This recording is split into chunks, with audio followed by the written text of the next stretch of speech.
अस्सलाम वालेकुम students, welcome back to Immerse classes. I hope आप सब बढ़िया होंगे, अच्छे से होंगे, ठीक से होंगे।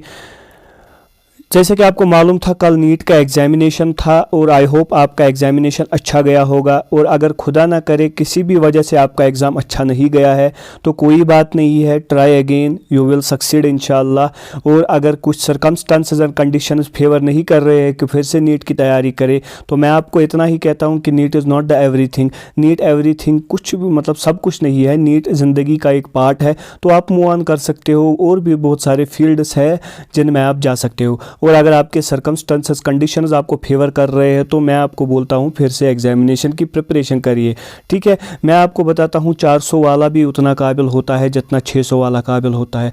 बस इतना होता है कि यहाँ का जो एडमिनिस्ट्रेशन है, यहाँ का एजुकेशन सिस्टम जो है इंडिया का, वो बहुत ही ख़राब है। क्योंकि 25 लाख एस्पिरेंट्स अपीयर होते हैं और अराउंड 50 के सीट्स गवर्नमेंट के सीट्स हैं, यानी 24.5 लाख एस्पिरेंट्स को गवर्नमेंट कॉलेज नहीं मिलेगा। ये तो डेफिनेट है। यहाँ का इतना एजुकेशन सिस्टम घटिया है कि बहुत कम सीट्स है और बहुत सारे एस्पिरेंट्स एग्ज़ाम के लिए अपीयर हो रहे हैं। मतलब ये है कि ये 400 वाला भी कहीं ना कहीं, ये 500 वाला भी कहीं ना कहीं डिज़र्व करता था। इसका मतलब ये नहीं है कि ये MBBS नहीं कर सकता, इसका मतलब ये नहीं है कि ये काबिल नहीं है, ठीक है। ये कुछ ऐसे ही कंडीशंस है। हमारा यहाँ एजुकेशन सिस्टम ही ऐसा है कि यहाँ पर 1.9% के अराउंड सिलेक्शन के चांसेस होते हैं, क्योंकि एस्पिरेंट्स बहुत ज़्यादा है और सीट्स लिमिटेड है।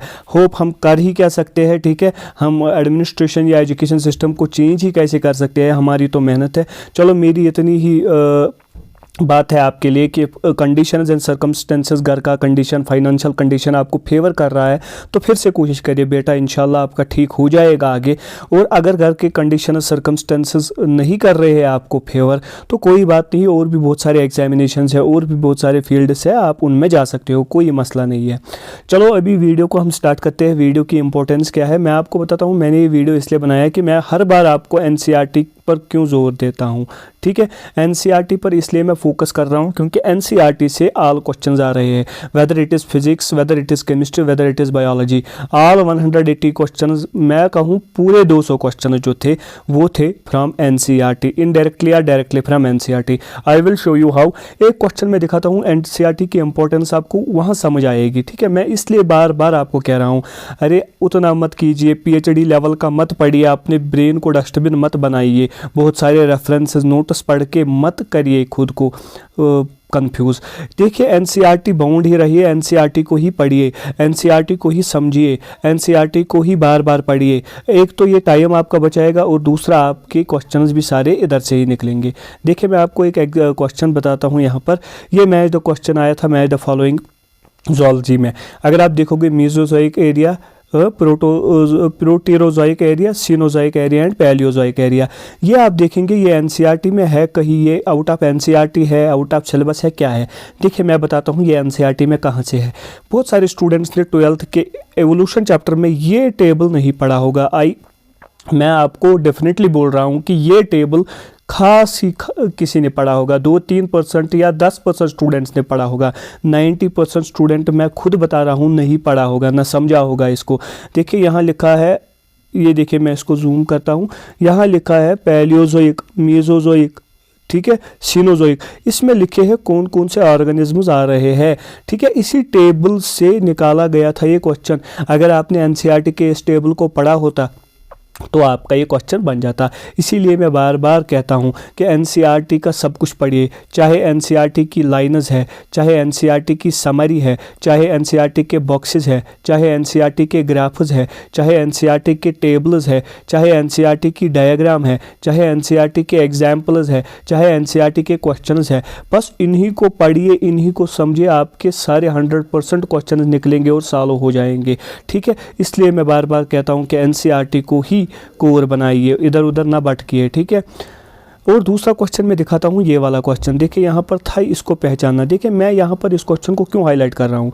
देखिए बेटा, अगर आप देखोगे अगर आप देखोगे ये डायग्राम्स किसी नोट्स पर, किसी के नोट्स पर, किसी रेफरेंस पर देखेंगे तो वहाँ पर ये डायग्राम एडवांस्ड होगी, लेकिन ये NCERT की सिंपल डायग्राम है। देखिए एक पहचान कौन टाइप के सवाल आते थे, इसको पहचानिए। देखिए जब आपने NCERT को बार बार पढ़ा होता, इसको देखा होता तो आप आसानी से देख लेते। देखिए ये पहचान से ही पता चलता आपको ये NCERT एनसीईआरटी के किस पेज में है, ठीक है। फिर आपको विजुअलाइजेशन के थ्रू इसको पहचानना था, बहुत आसान था। एनसीईआरटी के डायग्राम्स इंपॉर्टेंट है, इसीलिए मैं बोल रहा हूँ, ठीक है। और एक क्वेश्चन आप देख सकते हैं, ये स्टेटमेंट बेस्ड आया था, मैं अपनी जूलॉजी की बात ही कर रहा हूँ, ठीक है। यहाँ पर आया था tropical region show greatest level of species richness because tropical latitudes have remain relatively understand.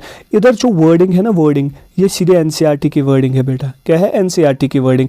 देखिए आपको ये बाकी कोचिंग सेंटर्स या कोचिंग सेंटर्स का नाम नहीं लेंगे XYZ, मैं कहता हूँ कोचिंग सेंटर्स के नोट्स जो है या किसी की रेफरेंस, किसी की बुक जो है, उसमें आपको ये सब कुछ मिलेगा, लेकिन वर्डिंग मैच नहीं होगी, वर्डिंग डिफ़िकल्ट होती है। फॉर द बेटर अंडरस्टैंडिंग वो इसको इलाबरेट करते हैं, लेकिन एनसीईआरटी की सीधे कॉपी पेस्टिंग वर्ड्स है ये। अगर आप एनसीईआरटी के वर्डिंग को समझोगे, एनसीईआरटी को लाइन्स को समझोगे, तो आपको अच्छे से समझ आएगा ये किस पेज नंबर पे था, ठीक है। कौन कौन सा सही स्टेटमेंट है, कौन कौन सा गलत स्टेटमेंट है। These are the exact same words of the NCERT, that is why I am giving you, मतलब मैं आपको बता रहा हूँ एनसीईआरटी। अब आप ये तो बायोलॉजी का बोल रहे हो, फिजिक्स का बोल लीजिए। देखिए मैंने फिजिक्स का ज़्यादा नहीं किया, फिजिक्स का मैंने यहाँ नहीं लाया। मैं आपको बताता हूँ, फिजिक्स में आपको ग्राफिकल क्वेश्चंस 2-3 आए थे। ग्राफिकल क्वेश्चन सीधे एनसीईआरटी के थे। एक था वो डायोड बेस्ड ग्राफ, एक तो था वो एनर्जी विद वेवलेंथ, ठीक है। E is inversely proportional to 1/λ, वहाँ ई और 1/λ² का दिखाना था, ठीक है। ये भी एनसीईआरटी का है, ये भी एनसीईआरटी का है। अगर आप देखोगे वहाँ लॉजिक गेट्स का क्वेश्चन आया था, वो भी बैक साइड एक्सरसाइज का क्वेश्चन है। वहाँ जो भी क्वेश्चन थे 3 सोर्सेज से था। मैं आपको बताता हूँ फिजिक्स और केमिस्ट्री के क्वेश्चंस 3 सोर्सेज से थे, मैं नहीं बता रहा हूँ खाली एनसीईआरटी। एक तो थे एनसीईआरटी में जो बॉक्स टाइप क्वेश्चंस है उनमें से थे, और जो बैक साइड क्वेश्चंस है उनमें से क्वेश्चंस थे, डायरेक्टली और indirectly. Second one was the source, that was the PYQs. PYQs direct आए थे कुछ, ठीक है, डायरेक्ट पीवाईक्यूज आए थे। अगर पीवाईक्यू डायरेक्ट नहीं आया था तो पीवाईक्यू को सिर्फ वैल्यूज को चेंज करके क्वेश्चंस आए थे। तीसरा सोर्स था एनसीईआरटी एग्जाम्पलर, एनसीईआरटी एग्जाम्पलर। ये 3 थे फिजिक्स और केमिस्ट्री एंड फिजिक्स केमिस्ट्री में 3 सोर्सेज से सारे 100% क्वेश्चंस आए थे। आप खुद भी देख सकते हैं, सिर्फ एनसीईआरटी के box and back side questions and PYQs, खासकर ये 2 जो थे इन्हीं में से क्वेश्चन आए थे। ये तो लिमिटेड नंबर ऑफ क्वेश्चंस होते हैं, अगर आप इन्हीं को बार बार प्रैक्टिस करोगे, इनके वैराइटीज़ को प्रैक्टिस करोगे, इनसे क्वेश्चंस को डिराइव करोगे, तो आपके 100% क्वेश्चंस आएंगे। देखिए बेटा, it is exam is just a trick, वही पार होता है। कितना पढ़ोगे, 100 चैप्टर्स है अराउंड, तो आपको क्या करना है, आपको हार्ड वर्क नहीं स्मार्ट वर्क करनी है। स्मार्ट वर्क कैसे करोगे? अगर पर चैप्टर आप 50 क्वेश्चन ही करोगे तो ये 50 क्वेश्चन इतने स्टैंडर्ड क्वेश्चन होने चाहिए, ये 50 क्वेश्चन इतने स्टैंडर्ड होने चाहिए कि इन्हीं 50 क्वेश्चंस में से 2-3 क्वेश्चन जो आने वाले हैं एग्जाम में वो इन्हीं 50 में से होने चाहिए। अगर आप बायो के 10 क्वेश्चन, 20 क्वेश्चन, 30 क्वेश्चन पढ़ोगे तो ऐसे पढ़ने हैं, वो स्टैंडर्ड क्वेश्चंस पढ़ने हैं जिनके प्रोबेबिलिटी ज़्यादा है आने के। तो इसी को कहते हैं स्मार्ट वर्क। पढ़ने को तो बहुत कुछ है, इन 100 चैप्टर्स को तो आप इतना डीप पढ़ सकते हो, इतने क्वेश्चन प्रैक्टिस कर सकते हो कि शुमार ही नहीं है।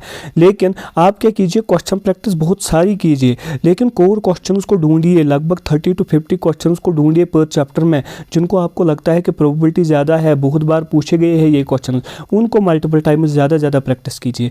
देखिए बेटा, ये सिर्फ एनसीईआरटी का खेल है। जिसने एनसीईआरटी को समझा, एनसीईआरटी को पढ़ा, एनसीईआरटी को कोर माना, ठीक है, वही काम क्या करेगा, वही सिलेक्शन पाएगा और उसके 100% मार्क्स आएंगे। क्योंकि एक तो उसने लिमिटेड टाइम में कवर किया होगा, यानी मैक्सिमम नंबर ऑफ रिविजन्स किए होंगे। दूसरा, उसने क्या किया होगा, सिलेक्टेड कंटेंट पढ़ा होगा, उतना ही पढ़ा होगा जितना उसके लिए ज़रूरत था, अपने ब्रेन को मतलब इररिलेवेंट कंटेंट नहीं दिया होगा। आई होप आप मेरी बातों से गौर करेंगे कि एनसीईआरटी कितनी इंपॉर्टेंट है। एनसीईआरटी को कोर बनाइए, एनसीईआरटी को पढ़िए, आप कोई भी एग्ज़ाम निकाल सकते हैं।